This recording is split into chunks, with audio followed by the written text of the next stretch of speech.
La cardiologie interventionnelle, c'est tout ce qui est exploration des artères du cœur, tout ce qui est traitement aussi des artères coronaires, c'est les artères du cœur, et tout ce qui est prise en charge des pathologies valvulaires, mais en non invasif. Alors nos collègues cardiologues que vous pouvez avoir en ville, que vous consultez pour votre suivi cardiaque, font des actes diagnostiques, ils font des électrocardiogrammes, des échographies et ils suivent les patients. Après, ils peuvent avoir mis en évidence des indications de traitement de leurs patients et d'actes diagnostiques, notamment par exemple de coronarographie pour voir les coronaires et parfois d'actes thérapeutiques comme les valves percutanées sans opérer, et ce bien sûr après une discussion en équipe. Donc c'est différent. Nous, on ne fait pas, entre guillemets, de consultation proprement dit. On est là pour intervenir, comme l'a dit Dr Verlin, de façon mini-invasive ou sans opération à cœur ouvert. Nous, la différence de la chirurgie cardiaque, on va intervenir, mais de façon non invasive. On va faire uniquement des ponctions, on ne va pas ouvrir le thorax. On va ponctionner les artères, soit des bras, les artères radiales, soit les artères fémorales, mais en aucun cas on ouvre le thorax. Voilà, donc c'est vraiment des actes qui sont dits non invasifs et qui diffèrent vraiment de la chirurgie cardiaque. On ne fait pas la même chose. Alors pour ce qui est de la pose de stent sur les coronaires que tout le monde connaît, effectivement, on n'est pas loin de pouvoir le faire en ambulatoire. Par sécurité, on peut avoir les patients hospitalisés 1 ou 2 nuits pour surveiller que tout aille bien. Par contre, pour ce qui est des actes de pathologie structurelle, c'est-à-dire notamment le traitement des valves percutanées, effectivement, il n'y a pas d'ouverture du patient, il n'y a pas de chirurgie proprement dit.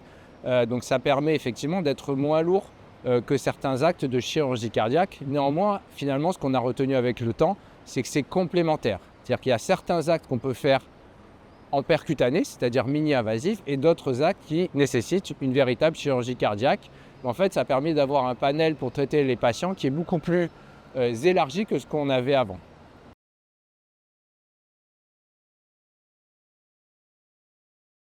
On intervient sur beaucoup de pathologies cardiaques de plus en plus, et puis de plus en plus on essaye de développer aussi des techniques mini-invasives.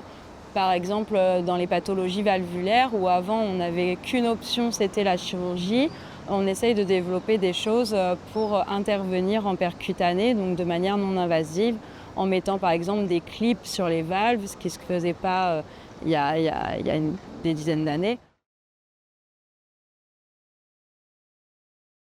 Ça continue d'évoluer beaucoup, notamment avec l'apport de l'imagerie cardiaque, puisqu'en fait, c'est les actes les plus simples de cardiologie interventionnelle, c'est les stents.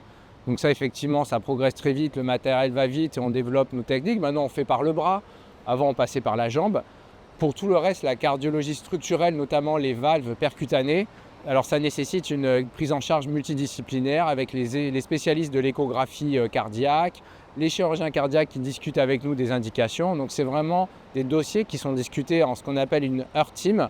Et nous, on est au bout de la chaîne, mais avant tout ça, il y a une grosse prise en charge collégiale pour intervenir. Mais effectivement, ça se développe de plus en plus grâce aux nouvelles techniques et aux apports de l'imagerie cardiaque qui est vraiment en train d'exploser.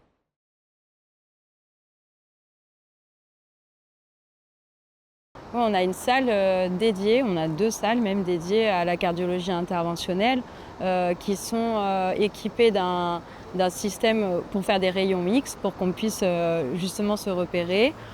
On travaille beaucoup avec des injections d'iode justement pour le repérage angiographique, et ces salles sont aussi adaptées pour pouvoir faire des interventions comme les valves en percutané. On peut aussi adapter la salle à la chirurgie cardiaque, c'est ce qu'on appelle avoir une salle hybride en cas de complications ou en cas de gestes complémentaires à faire en chirurgie. Mais on a des salles vraiment dédiées à ça avec tout le matériel nécessaire pour gérer le patient et les éventuelles complications s'il y en a.